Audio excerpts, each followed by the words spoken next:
Banjir kembali menggenangi permukiman warga di Kebon Pala, Kampung Melayu, Jakarta Timur pada Minggu sore hingga Senin dini hari. Banjir diduga akibat hujan yang mengguyur wilayah ibu kota pada Minggu sore dan banjir kiriman dari wilayah Bogor, Jawa Barat. Banjir menimpa warga di RW 07 di kawasan Kebon Pala, Kampung Melayu, Jakarta Timur. Banjir ini berasal dari luapan Kali Ciliwung yang berada tak jauh dari permukiman warga. Hingga Minggu dini hari, ketinggian air yang merendam ratusan rumah warga berkisar antara 10 cm hingga 1,5 meter. Menurut Ketua RT 05 RW 07 Kebon Pala, sebagian warga telah diungsikan ke tempat yang lebih aman. Dari banjir tahun. Sementara itu, banjir setinggi 70 cm merendam rumah warga di 3 RT Kelurahan Rawajati, Jakarta Selatan. 100 keluarga terkena dampak akibat banjir di kawasan dekat Sungai Ciliwung. Menurut keterangan warga, banjir mulai memasuki permukiman sekitar pukul 1 siang. Lurah Rawajati menjelaskan tidak semua warga mengungsi karena terdapat lantai 2 rumah beberapa warga yang dapat ditinggali. Bagi warga yang mengungsi saat ini menempati 2 posko yang disediakan oleh kelurahan.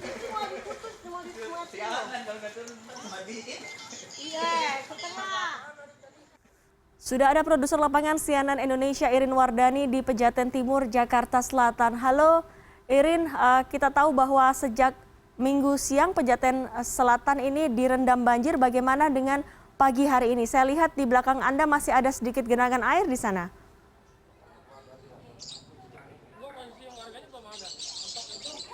Ya, selamat pagi Dea. Saya tidak cukup dengar dengan jelas pertanyaan Anda, tapi bisa dilihat di belakang saya kondisi saat ini ketinggian air. Tadi pagi ketinggian air diperkirakan mencapai 2 meter karena kalau saya bandingkan dengan tinggi badan saya yang 168 cm dengan petugas yang sedang mengevakuasi warga, tadi petugasnya tinggi badannya sama seperti saya, tinggi airnya mencapai di dadanya. Dea, itu sebagai perbandingan.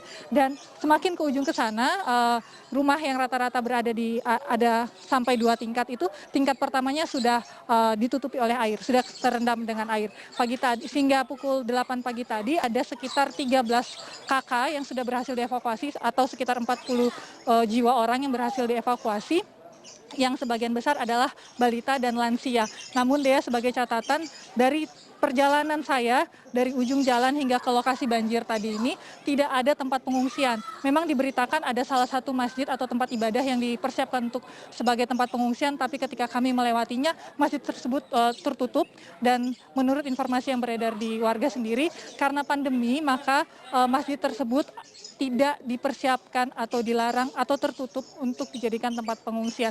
Sehingga tadi memang dalam perjalanan saya dan tim saya itu melihat banyak sekali warga-warga yang tidur atau beristirahat di emperan-emperan pasar, karena ini memang lokasinya berada berdekatan dengan pasar dan di belakang stasiun kereta Pasar Minggu, seperti itu dia.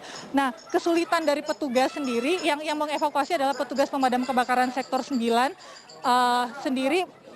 Mereka mengatakan karena ini kampung seperti lokasinya gang-gang kecil sempit, sehingga perahu karet yang disiagakan ada dua perahu karet yang disiagakan itu kesusahan untuk mengevakuasi warga, sehingga harus melempar warga yang ingin dievakuasi. Disiapkan semacam pelampung yang berbentuk seperti bola yang bolong di tengahnya yang mereka bilang adalah ring buoy.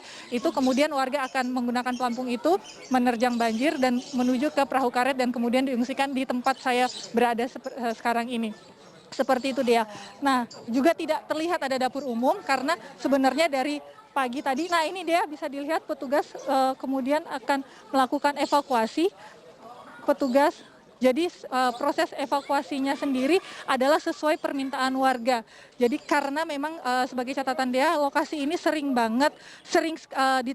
tiap tahunnya diterpa banjir karena memang lokasinya persis di samping bantaran Sungai Kali Ciliwung. Nah, sehingga warganya itu sangat terbiasa dengan banjir. Namun banjir kali ini mereka memang benar-benar harus disiapkan karena curah hujan yang cukup tinggi. Informasi yang saya dapatkan itu ketinggian di Bendungan Katulampa sendiri, ketinggian permukaan air di Bendungan Katulampa sekitar 120 cm. Sehingga perjalanan membutuhkan waktu 6 jam hingga menuju ke Kali Ciliwung yang berada di Kelurahan Pejaten Timur ini, sehingga kemungkinan dalam waktu 6 jam rumah warga ini akan terendam lagi. Sekarang sudah diperkirakan 2 meter, kemungkinan akan lebih tinggi lagi. Catatan dia di awal tahun 2020, banjir di wilayah sini mencapai lebih dari 3 meter. Sehingga jika dilihat ada bangunan di sebelah saya, itu atapnya sudah tidak terlihat lagi dan mendekati ke arah pasar. Atau ke arah stasiun Pasar Minggu Dea, banjirnya. Seperti itu, dan memang yang dibutuhkan warga saat ini adalah tempat pengungsian yang layak karena pandemi dan juga ditambah dengan musibah banjir ini, sehingga kesehatan warga sendiri itu sangat terancam deh ya. Tidak ada dapur umum, tidak ada tempat untuk berteduh, sedangkan dari tadi pagi itu hujan silih berganti dengan panas. Sekarang panas dia tapi ada rintik-rintik hujan, dan diperkirakan siang nanti akan ada hujan lagi yang turun, sehingga warga tidak tahu harus mengungsi kemana. Mereka tinggal di emperan-emperan pasar dan banyak sekali balita-balita. Dan menurut kabar ada pengungsi yang baru saja melahirkan dan harus tinggal di emperan pasar. Namun saya masih mau mencari tahu pengungsi tersebut karena memang tidak ada pos-pos pengungsian dia.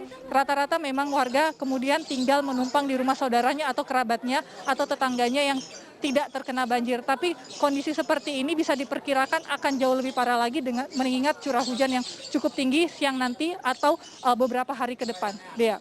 Baik, meskipun warga-warga di daerah aliran Sungai Ciliwung ini sudah terbiasa dengan banjir, tapi yang pasti penanganan di masa pandemi COVID-19 harus berjalan sesuai dengan protokol kesehatan. Terima kasih Irin sudah melaporkan langsung dari DKI Jakarta.